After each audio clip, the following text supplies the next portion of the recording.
សួស្តីថ្ងៃនេះមកធ្វើដំណាប់អំពិលទុំចាអញ្ចឹងគ្រឿងផ្សំយើងមាននៅលើហ្នឹងខ្ញុំមានអំពិលទុំឆ្កឹះគ្រាប់រួចហ្នឹងកន្លះគីឡូ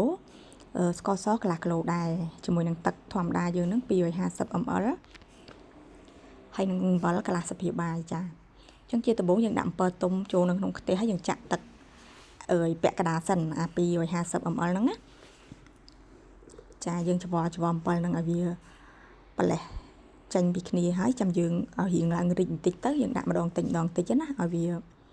ចារីកទៅចាំយើងចាក់ស្ករសចានៅពេលរីកយើងដាក់ស្ករសកន្លះគីឡូចូលទៅយើងប្រើអំពិលប៉ុណ្ណាយើងដាក់ស្ករប៉ុណ្ណឹងដែរចាព្រោះអំពិលវាជូរអូខេបន្ទាប់មកយើងច្របល់ឲ្យសព្វមកហើយយើងដាក់អំបិលកន្លះស្លាបព្រាបាយចូលជាមួយគ្នានឹងឲ្យមកចា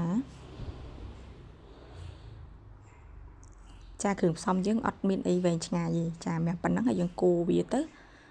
នៅពេលយើងដាក់ស្ករចូលទៅវារៀងរាវគេញ៉ាំចេញទឹកថែមមកទៀតណាអញ្ចឹងយើងត្រូវកូរវាឲ្យដាច់ទឹកណាចាអញ្ចឹងយើងដាក់គ្រឿងផ្សំប៉ុណ្ណឹងឯងយើងបន្ទាប់មកទៀតជំហានបន្ទាប់ទៀតគឺយើងត្រូវកូរឲ្យដាច់ទឹកហ្នឹងចាយើងអាសាកូរណាយើងបាច់កូរជាប់ពេកក៏បានដែរចាយើងគ្រាន់អាសាកូរវាទៅហើយបើកភ្លើងតិចទៅណាចាកូររហូតដល់ឡើង7ហ្នឹងឡើងស្អិតយើងយកវែកដួសមកតម្លាក់មកអញ្ចឹងអត់នេះវានឹងជាប់វែកចាអញ្ចឹងបានន័យថារួចហើយចាហើយយើងទុកដួសដាក់ថាសទុកឲ្យត្រជាក់នៅពេលត្រជាក់ចាំយើងមូវាអញ្ចឹងហើយយើងដាក់ប្រឡាក់មួយស្ករចាសំខាន់កូរវាឲ្យដាច់ទឹកចាបន្ទាប់មកយើងប្រឡាក់ស្ករមកហើយយើងដាក់កែវទុកទៅជាការស្រេចចាអញ្ចឹងមានប៉ុណ្្នឹងទេចា